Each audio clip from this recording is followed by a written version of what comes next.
ગણેશાય નમઃ.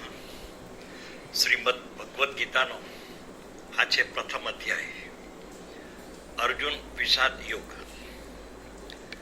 ધૃતરાષ્ટ્રે સંજયને પૂછ્યું, હે સંજય, કુરુક્ષેત્રની ધર્મભૂમિમાં યુદ્ધ કરવાની ઈચ્છાથી એકઠા મળેલા મારા અને પાંડુના પુત્રોએ શું કર્યું તે મને કહો.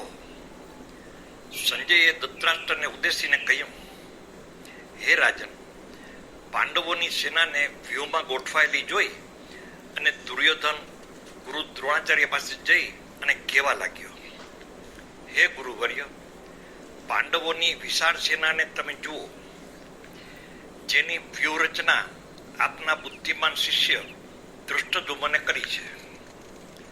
આ સેનામાં ભીમ, અર્જુન જેવા સુરવીર, સાત્યકી, વિરાટ, દ્રુપદ, દુષ્ટકેતુ, ચેકિતાન, કાશીરાજ, પુરુજીત, કુંતીભોજ, શૈબ્ય, યુદ્ધામન્યુ, ઉત્તમૌજા, અભિમન્યુ અને દ્રૌપદીના 5 પુત્રો આદિ તમામ મહારથીઓ છે. આપણી સેનામાં આપ, ભીષ્મ પિતામહ, કર્ણ, કૃપાચાર્ય, અશ્વત્થામા, વિકર્ણ, ભૂરિશ્રવા, જયદ્રથ આદિ મારા માટે પ્રાણ આપનારા સુરીરો છે.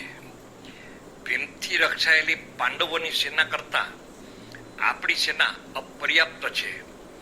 છતાં સર્વ બાજુથી ભીષ્મ પિતામહનું રક્ષણ કરો. દુર્યોધનના શબ્દો સાંભળી ભીષ્મ પિતામહે સિંહ ગર્જના કરી અને જોરથી પોતાનો શંખ ફૂંક્યો. પછી ચારે બાજુથી એક સામટા શંખ ફૂંકાવા લાગ્યા. ઢોલ, નગારા, મૃદંગ, શરણાઈ અને ગોમુખ વગેરે યુદ્ધના વાદ્યો વાગવા લાગ્યા. આ વેળાએ પાંડવ સેનામાં સફેદ ઘોડાવાળા મોટા રથમાં બેસી અને શ્રી કૃષ્ણએ પાંચજન્ય શંખને, અર્જુને દેવદત્ત નામના શંખને ફૂંક્યા.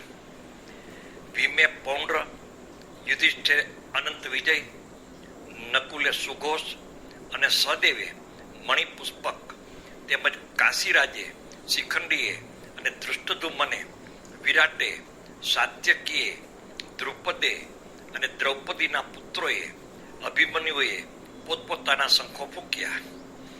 આ બધા શંખોના ભયંકર અવાજથી પૃથ્વી, આકાશ ધ્રુજી ઉઠ્યા. સાથે સાથે કૌરવોના હૃદયો પણ કાંપવા લાગ્યા. યુદ્ધના આરંભમાં ગાંડીવને હાથમાં લઈ અને અર્જુન શ્રી કૃષ્ણને કહેવા લાગ્યો, હે અચ્યુત, તમે મારા રથને બંને સેનાઓની વચ્ચે ઊભો રાખો, જેથી મારે કોની સાથે અને કોની સામે યુદ્ધ કરવાનું છે તેમને હું જોવા ઈચ્છું છું. સંજયે ધૃતરાષ્ટ્રને ઉદ્દેશીને કહ્યું કે, હે ભારત, આ સાંભળી શ્રી કૃષ્ણએ રથને બંને સેનાની વચમાં ઊભો રાખ્યો. તે પછી અર્જુને ચારે બાજુ દ્રષ્ટિ ફેરવી. તેણે તેના કાકા, દાદા, ગુરુ, મામા, ભાઈ, પુત્ર, પૌત્રો, સસરા, મિત્રો, બાંધવો વગેરે જોઈ અને શ્રી કૃષ્ણને કહ્યું, હે કૃષ્ણ, આ બંને સેનાઓમાં આપણા સંબંધીઓ યુદ્ધ માટે એકઠા થયા છે. આ જોઈ અને મારા હાથ પગ ઢીલા થઈ જાય છે, મોં સુકાઈ જાય છે, શરીર ધ્રુજે છે, હાથમાંથી ધનુષ્ય પડી રહ્યું છે અને મારા શરીરમાં આગ ઉઠી રહી છે. મારામાં ઊભા રહેવાની શક્તિ રહી નથી અને મને ચક્કર આવે છે.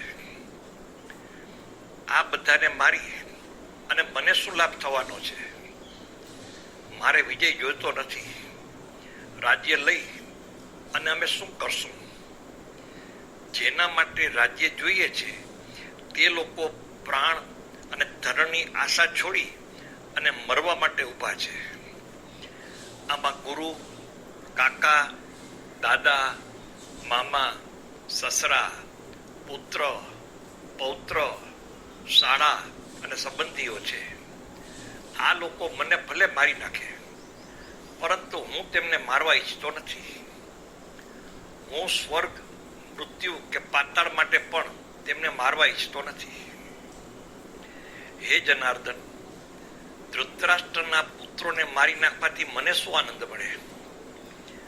આ બધા આગ લગાડનાર, ઝેર આપનાર અને શસ્ત્ર પ્રહાર કરનારા, ધનને હરણ કરનારા અને જમીન હડપ કરી લેનારા, સ્ત્રીનું અપહરણ કરનાર, આ બધા આતતાઈઓ છે. આ આતતાઈઓને મારવાથી તો છેવટે પાપ જ લાગે છે. સ્વજનોને મારી નાખવાથી કોણ સુખી થાય છે? લોભવશ થઈ કૌરવો કુળનો નાશ કે મિત્રદ્રોહને જોતા નથી. અમે આ જોઈ શકીએ છીએ. અમે આ પાપમાંથી બચવા વિચારવું જોઈએ. કુળનો નાશ થતા સનાતન કુળ અને ધર્મનો નાશ થાય છે. ધર્મનો નાશ થતા પાપનો વધારો થાય છે. પાપનો વધારો થવાથી કુળની સ્ત્રીઓ વ્યભિચારિણી થાય છે. સ્ત્રી વ્યભિચારિણી થવાથી વર્ણશંકર પ્રજા જન્મે છે. જે કુળમાં વર્ણશંકર પ્રજા ઉત્પન્ન થાય છે તે કુળ તેમજ કુળનો નાશ કરનારા બંને નરકમાં જાય છે. સનાતન જાતિ ધર્મને કુળ ધર્મનો પણ નાશ થાય છે. કુળ ધર્મનો નાશ થવાથી હંમેશને માટે નરકમાં વાસ થાય છે. ખરેખર દુઃખની વાત છે કે રાજ્ય સુખના લોભમાં અમે સ્વજનોની હત્યા કરવા તત્પર બન્યા છીએ. એનાથી તો ઉચિત એ છે કે આ કૌરવો શસ્ત્રોથી મને મારી નાખે. સંજયે ધૃતરાષ્ટ્રને ઉદ્દેશીને કહ્યું કે હે રાજન, આમ કહી તે પડે અર્જુને યુદ્ધ ભૂમિમાં ધનુષ્ય અને બાણ મૂકી દીધા અને દુઃખી થતો તે રથમાં પોતાના સ્થાને પાછલી બેઠક પર આવી અને બેસી ગયો. શ્રીમદ ભગવદ્ ગીતાના શ્રી કૃષ્ણ અને અર્જુન વચ્ચે થયેલા સંવાદના અર્જુન વિષાદ યોગ નામનો પ્રથમ અધ્યાય અહીં સંપૂર્ણ થાય છે. આવતીકાલે આપણે બીજા અધ્યાયમાં પ્રવેશ કરશું. જય શ્રી કૃષ્ણ, જય શ્રી કૃષ્ણ, જય જય શ્રી કૃષ્ણ.